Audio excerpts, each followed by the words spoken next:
Welcome back all of you. आज का जो हमारा टॉपिक है वो है एक्सपर्ट जजमेंट। हमारा कंटिन्यूएशन में चल रहा था। कल भी हमने पढ़ा था एक्सपर्ट जजमेंट के बारे में, बट हमने एक्सपर्ट जजमेंट में उसके डेफिनेशन और एग्जाम्पल पढ़ लिए थे कल, ठीक है, WBS पर। एडवांटेजेस और डिसएडवांटेजेस कवर नहीं की थी, जो हम आज कवर करने वाले हैं, ठीक है। तो एडवांटेजेस देखते हैं एक्सपर्ट जजमेंट की क्या होती है। Useful in the absence of quantified empirical data can factor empirical data, ठीक है। तो यूज़फुल ये कब होता है, जब भी क्वांटिफाइड हमारे पास एम्पिरिकल डेटा होता है, जब हमें पता नहीं होता है कि डेटा हमारे पास किस टाइप का आने वाला है, ठीक है। तो क्वांटिफाइड डेटा की एब्सेंस में हम इसको यूज़ करते हैं एक्सपर्ट जजमेंट को। Can factor in differences between past project experiences and requirements of the propose system या प्रोजेक्ट। तो ये क्या करता है एक्सपर्ट जजमेंट, हमें एक फैक्टर प्रोवाइड कर देता है जो भी डिफरेंसेस निकालने होते हैं पास्ट प्रोजेक्ट एक्सपीरियंसेस में और जो भी रिक्वायरमेंट्स हैं अभी के अकॉर्डिंग, ठीक है।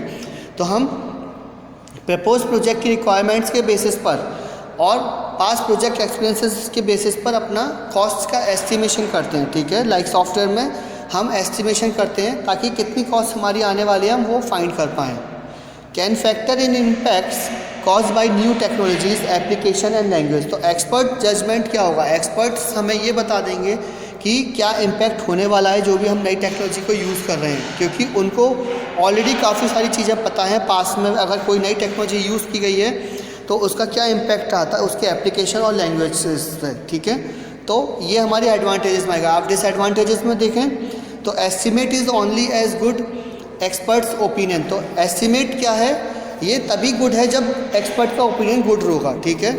तो एक्सपर्ट के ओपिनियन के बेसिस पर ही हम इसको एक्सपर्ट जजमेंट को कैलकुलेट कर सकते हैं, ठीक है, जो कॉस्ट एस्टिमेशन निकल पाएगी। Hard to document the factors use by the expert. तो यहाँ पर जो डॉक्यूमेंटेशन होती है, ठीक है, वो बहुत ज़्यादा टिपिकल पड़ती है। क्यों? क्योंकि जो एक्सपर्ट्स हैं उनके जो भी डॉक्यूमेंटेशन है उनका वो करना बहुत ज़्यादा टफ पड़ता है, ठीक है। डॉक्यूमेंटेशन एक्सपर्ट्स की नहीं हो पाती है क्योंकि एक्सपर्ट्स क्या है, कुछ इस टाइप के एक्सपेरिमेंट्स या फिर प्रीवियस एग्जाम्पल्स को यूज़ कर लेते हैं जिनका हमारे पास डेटा नहीं होता है, तो उसको डॉक्यूमेंट कर पाना मुश्किल काम होता है, ठीक है। अब आती है टॉप डाउन अप्रोच। तो टॉप डाउन अप्रोच क्या है, ऑल्सो कॉल्ड मैक्रो मॉडल। तो टॉप डाउन को हम मैक्रो मॉडल भी बोलते हैं, ठीक है। derived from the global properties of the product and then partitioned into various low level components। तो ये कहाँ से ड्राइव की गई है, जो टॉप डाउन अप्रोच है ये ग्लोबल प्रॉपर्टी से ड्राइव की गई है जो भी प्रोडक्ट की होती हैं, और इनको फिर पार्टीशन कर दिया गया है लो लेवल कंपोनेंट्स में, ठीक है। एग्जाम्पल है पुटनेम मॉडल इसका, ठीक है। पुटनेम के बारे में आप पढ़ सकते हैं डिटेल में। और अब टॉप डाउन की एडवांटेजेस क्या होते हैं, रिक्वायर्स मिनिमल प्रोजेक्ट डिटेल। तो यहाँ पर क्या होती है, जो प्रोजेक्ट की डिटेल होती है वो बहुत कम ज़रूरत पड़ती है, ठीक है, एडवांटेजेस में आ जाते हैं। फिर सेकंड है इसका usually faster and easier to implement. तो ये फास्टर होता है और ईजियर होता है इम्प्लीमेंट करने में, ठीक है। तो टॉप डाउन अप्रोच बहुत ज़्यादा फास्ट प्रोसेसिंग करती है और ईजियर है। थर्ड पॉइंट है focuses on system level activities. तो जो सिस्टम लेवल एक्टिविटीज़ होती हैं ये बेसिकली उसी पर फोकस करता है मेन। डिसएडवांटेजेस क्या हैं, tend to overlook low level components. यहाँ पर जो लो लेवल कंपोनेंट्स होते हैं उस पर इसमें ध्यान नहीं जाता है। नो डिटेल्ड बेसिस, यहाँ पर कोई भी डिटेलिंग की ज़रूरत नहीं होती है, ठीक है, क्योंकि हमारे एडवांटेजेस ही ये है कि रिक्वायर्स मिनिमल प्रोजेक्ट डिटेल। तो यहाँ पर डिटेल्स की हमें ज़रूरत ही नहीं होती इतनी ज़्यादा, ठीक है। अब आता है bottom up approach. The cost of each software component is estimated and then combine the results to arrive the total cost for the project। तो जो बॉटम अप अप्रोच होती है, यहाँ पर जो कॉस्ट होती है हर एक सॉफ्टवेयर कंपोनेंट की वो एस्टिमेट निकाली जाती है और उसको फिर कंबाइन कर दिया जाता है एक कंप्लीट प्रोजेक्ट से, ठीक है, जिससे कि हमारे जो रिजल्ट निकलेगा वो हमारी टोटल कॉस्ट बता देगा उस प्रोजेक्ट के लिए, ठीक है। तो बॉटम अप अप्रोच में हमारा जो डायग्राम अगर हम बनाना चाहें तो इसका जो डायग्राम बन पाएगा, लाइक हम स्टार्टिंग करेंगे एक मॉड्यूल से, दूसरे मॉड्यूल पे जाएंगे, फिर तीसरे मॉड्यूल पे जाएंगे, इस टाइप से हर एक मॉड्यूल की कॉस्ट निकालेंगे, फिर उन सबको ज्वाइन करेंगे और फिर उनकी कॉस्ट निकालेंगे। तो ये हमारा कंप्लीट प्रोजेक्ट बनकर आएगा इसमें, ठीक है। The goal is to construct the estimate of the system from the knowledge accumulated about the small software components and their interactions. तो जो गोल होता है यहाँ पर, ठीक है, गोल क्या है, ये कंस्ट्रक्ट करना होता है कि जो भी कॉस्ट एस्टिमेट निकल रही है सिस्टम की, ठीक है, या एस्टिमेशन जो हम कर रहे हैं सिस्टम का, वो किससे हो रहा है, जो नॉलेज है हमारी, ठीक है, नॉलेज कौन सी वाली, जो हमने एक्सपीरियंसेस के थ्रू एक्वायर की है और जो स्मॉल सॉफ्टवेयर कंपोनेंट से हमें पता चली है, तो हम उसके बेसिस पर ही और जो उसके इंटरेक्शंस हैं उसके बेसिस पर ही हम अपने सॉफ्टवेयर को एस्टिमेट कर सकते हैं, जो भी अगर ब्रॉडर होगा प्रोजेक्ट। तो इसका एग्जांपल क्या है, कोकोमोस डिटेल्ड मॉडल। तो बॉटम अप अप्रोच जो होती है कोकोमो मॉडल में अप्रोच यूज़ की जाती है, ठीक है। इसके बाद आता है हमारा बॉटम अप में एडवांटेजेस, ठीक है। एडवांटेजेस क्या है इसकी, मोर स्टेबल। तो बॉटम अप अप्रोच जो है वो बहुत ज़्यादा स्टेबल होती है, ठीक है। स्टेबल होने से मतलब क्या है कि इसमें हमें चेंजेस नहीं करने होते हैं बहुत ज़्यादा, जितने चेंजेस होते हैं हम एक ही बार में कर देते हैं और फिर उसके बाद चेंजेस नहीं होंगे, ठीक है। सेकंड है मोर डिटेल्ड, इसमें डिटेल ज़्यादा होती है, लाइक डिटेलिंग हमारे पास इतनी ज़्यादा होती है कि हम उसको यूज़ कर सकते हैं रेफरेंसेस के लिए भी, ठीक है। Allow each software group to hand and estimate. और इसकी एडवांटेज क्या है, जितने भी सॉफ्टवेयर ग्रुप्स होते हैं, ठीक है, वो सब भी चाहे तो हेल्प कर सकते हैं एस्टिमेट निकालने में, एस्टिमेशन करने में सॉफ्टवेयर का, okay.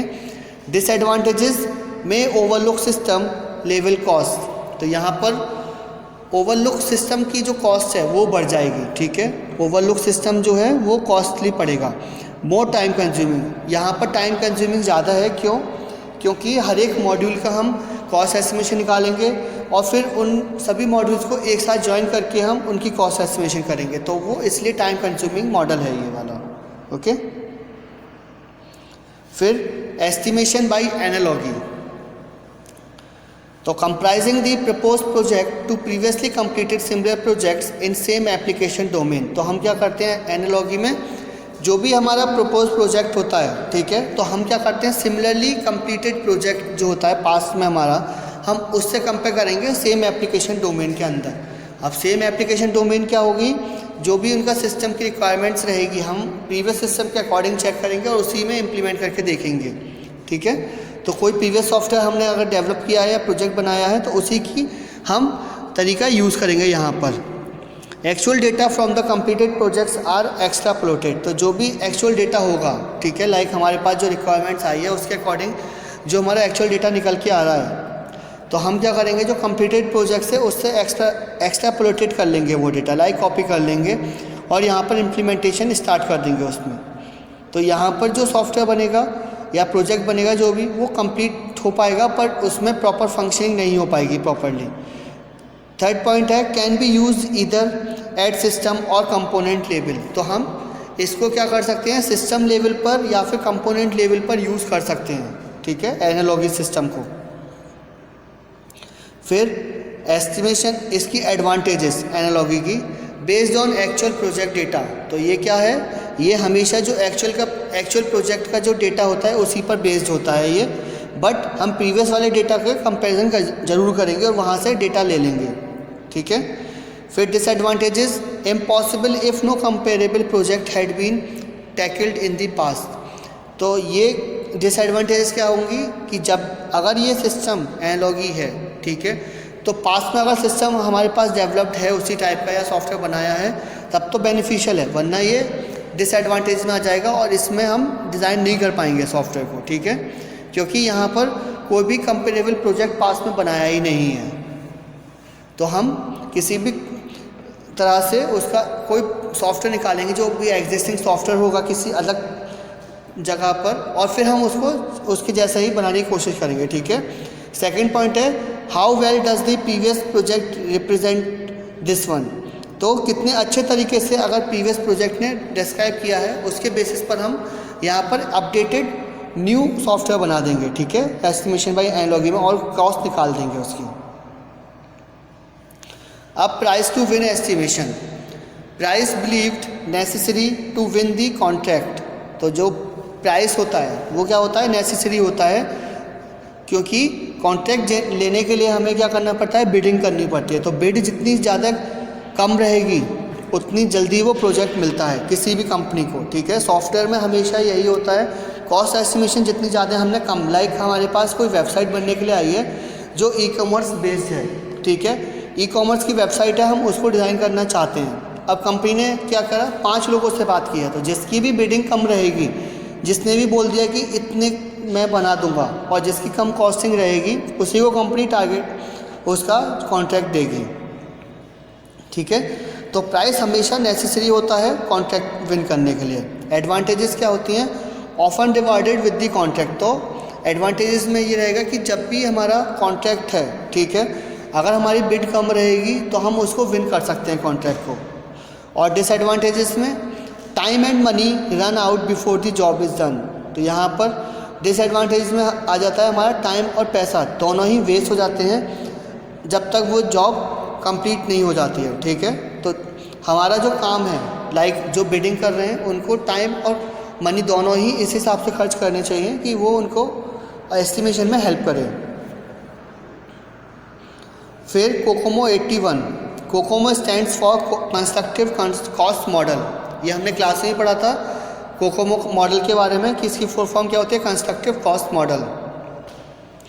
It is an open system first publish by doctor Barry Boehm in 1981।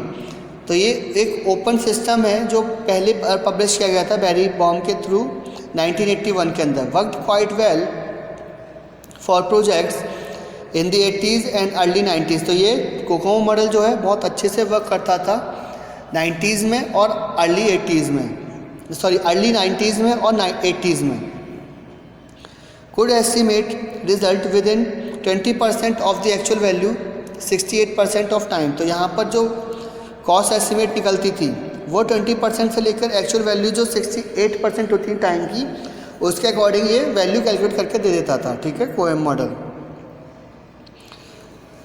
Kokomo has 3 different models each increasing with detail and accuracy. तो कोकोमो में क्या है, 3 डिफरेंट मॉडल्स हैं जो कि हैं बेसिक, इंटरमीडिएट और एडवांस, ठीक है। और इसमें डिफरेंट मोड्स भी हैं, ऑर्गेनिक, एम्बेडेड और सेमी डिटेल्ड, ठीक है। तो इनको क्या है हम डिटेल में कल के वीडियो में करेंगे। आज के लिए इतना ही, थैंक यू।